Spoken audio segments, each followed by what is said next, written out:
Berpotensi menjadi klaster baru COVID-19, pedagang Cilengsi tolak rapid test.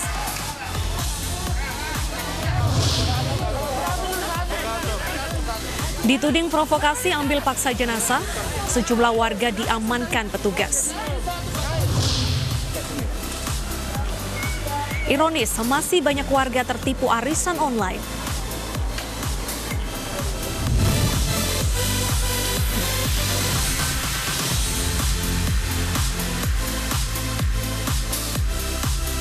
Halo, selamat siang pemirsa, apa kabar Anda hari ini? Ayu Siang kembali hadir untuk memperbarui informasi Anda. Selain 3 informasi utama tadi pemirsa, kami juga akan menghadirkan informasi terkait dengan penanganan terbaru dari penyebaran COVID-19, serta laporan dari sejumlah titik lokasi terkait dengan aktivitas masyarakat di tengah pandemi Corona. Bersama saya Bernadetta Ginting, inilah Ayu Siang selengkapnya.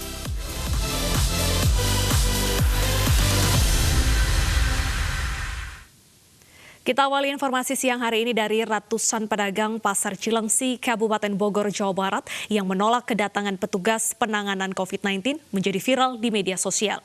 Pedagang mengusir petugas karena keberatan menjalani rapid test.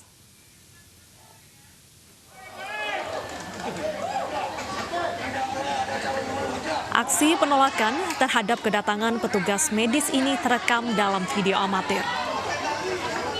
Beberapa kendaraan milik petugas juga meninggalkan area pasar. Petugas COVID diusir sama pedagang Cilengsi. Dalam video ini pemirsa, para pedagang bahkan meneriaki petugas. Pasar Cilengsi menjadi sorotan setelah ditemukan belasan pedagang dan juga keluarga mereka positif COVID-19.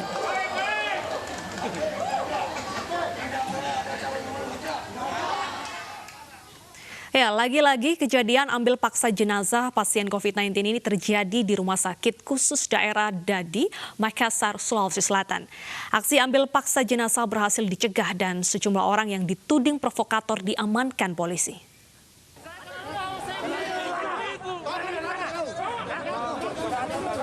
Kericuan pecah saat polisi menghalau puluhan orang yang akan mengambil paksa jenazah pasien COVID-19 di Rumah Sakit Khusus Daerah Dadi, Makassar. Mereka ngotot mengambil jenazah karena tidak percaya pasien terpapar corona. Dituding menjadi provokator, polisi amankan sejumlah orang. Mereka dibawa untuk dimintai keterangan lebih lanjut. Meski sempat terjadi kericuan, polisi akhirnya berhasil menggagalkan upaya ambil paksa jenazah pasien corona. Setelah diberi penjelasan dan edukasi, keluarga akhirnya mengikhlaskan jenazah dimakamkan dengan protokol COVID-19. Terus meninggal dunia yang terindikasi penyakit COVID. Memang terjadi, ada keluarga daripada jenazah untuk berupaya mengambil, tetapi setelah kita edukasi kepada keluarga korban oleh tim COVID, dan dia menerima habis, ya, tidak ada kendala, akhirnya kesepakatan dari keluarga jenazah untuk dimakamkan secara protokoler COVID. Untuk cegah kejadian ambil paksa jenazah pasien COVID-19 berulang, aparat TNI dan Polri disiagakan di sejumlah rumah sakit rujukan di Kota Makassar. Dari Makassar, Sulawesi Selatan, Leo Muhammad Nur, iNews melaporkan. Pemirsa, sebuah rumah di Bekasi Timur, Jawa Barat malam tadi ludes terbakar. Ironisnya, diduga rumah dibakar oleh anak pemilik rumah yang mengetahui ayahnya meninggal dunia di rumah sakit.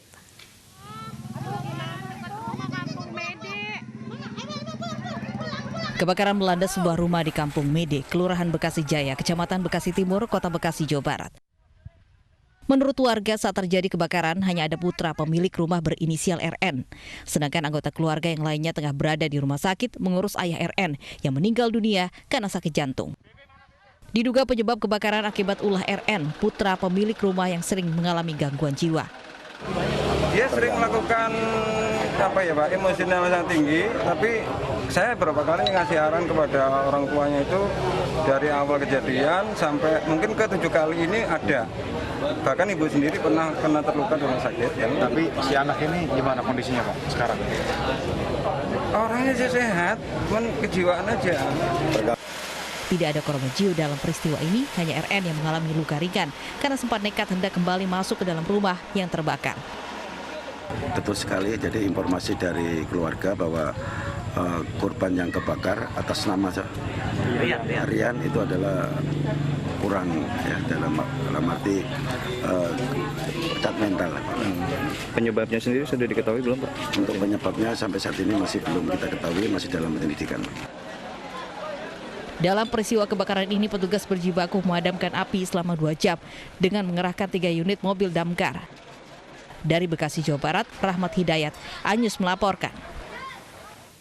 Sejumlah ibu rumah tangga di Jombang, Jawa Timur melapor ke polisi karena tertipu arisan online. Emak-emak ini merasa tertipu setelah seorang wanita penggagas arisan online menghilang. Merasa tertipu arisan online, sejumlah ibu rumah tangga melaporkan penggelapan dana oleh seorang wanita berinisial AD. Awalnya para korban mengaku tertarik ikut arisan online yang dikoordinir AD setelah membaca promo arisan di media sosial Facebook yang dapat memberi keuntungan berlipat ganda.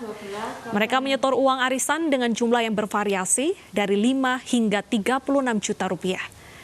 Namun pemirsa, alih-alih untung, uang arisan malah dibawa kabur oleh AD. Data sementara, jumlah emak-emak yang menjadi korban lebih dari 50 orang dengan kerugian lebih dari setengah miliar rupiah. Hingga kini kasus penggelapan dana arisan online masih dalam penyelidikan. Mbak, masukkan uang berapa, dijanjikan berapa?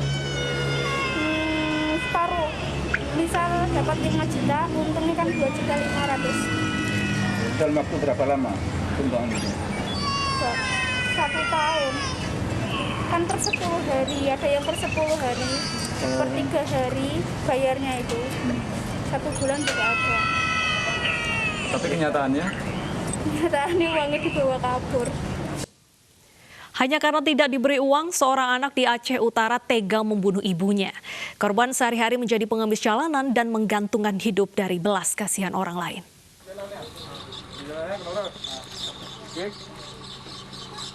Nasrul, pelaku pembunuhan ibu kandung, menjalani prarekonstruksi di Desa Menasah Pantun, Kecamatan Tanah Jambu Aye, Aceh Utara. Pria 40 tahun ini memperagakan sejumlah adegan sebelum hingga setelah membunuh ibunya, Fatimah Sulaiman. Pelaku membunuh ibunya hanya karena tidak diberi uang Rp300.000. Padahal ibunya sehari-hari hanya seorang pengemis yang hidup dari belas kasih orang lain. Setelah membunuh ibunya, pelaku sempat merekayasa pembunuhan sebelum akhirnya ditangkap polisi. Kejadian ji pun long tru baru mau kejadian berdepatan tru long kono pintu rumahnya memang kadeha positif dah mayat kata dua enak dan darah kami timbanan itu kemudian long tanya pihak anak keluarga. Semula Nasrul melaporkan jika ibunya Fatimah Sulaiman tewas terbunuh di rumahnya. Namun hasil pemeriksaan polisi ternyata Nasrul sendiri yang membunuh ibunya. Bahkan Nasrul sempat meminum kopi setelah membunuh ibunya. Dari Aceh Utara, Muhammad Jafar Yusuf, iNews melaporkan. Pemirsa, 3 terdakwa pembunuhan Hakim Pengadilan Negeri Medan Jamaluddin dituntut penjara seumur hidup. Ketiga pelaku termasuk istri korban dinyatakan bersalah atas pembunuhan berencana. Dibuka dan dinyatakan terbuka untuk Sidang kasus pembunuhan Hakim Pengadilan Negeri Medan Jamaluddin kembali digelar. Sidang tuntutan digelar secara online, di mana ketiga terdakwa yang berada di Rutan Tanjung Gusta mendengar pembacaan tuntutan melalui video conference. Dalam tuntutannya, jaksa menyatakan ketiga pelaku bersalah melakukan pembunuhan berencana. Untuk itu, jaksa menuntut ketiga pelaku, termasuk istri korban, dengan pidana penjara seumur hidup.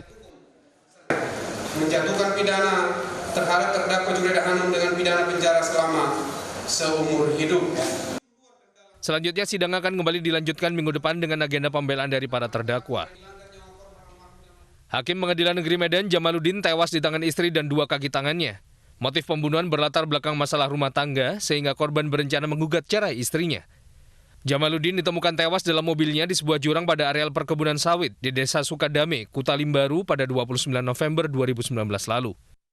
Dari Medan, Sumatera Utara, Ahmad Ridwan Nasution, iNews melaporkan. Pasar menjadi klaster baru penyebaran virus corona. Informasi selengkapnya hadir usai jeda, tetaplah bersama kami.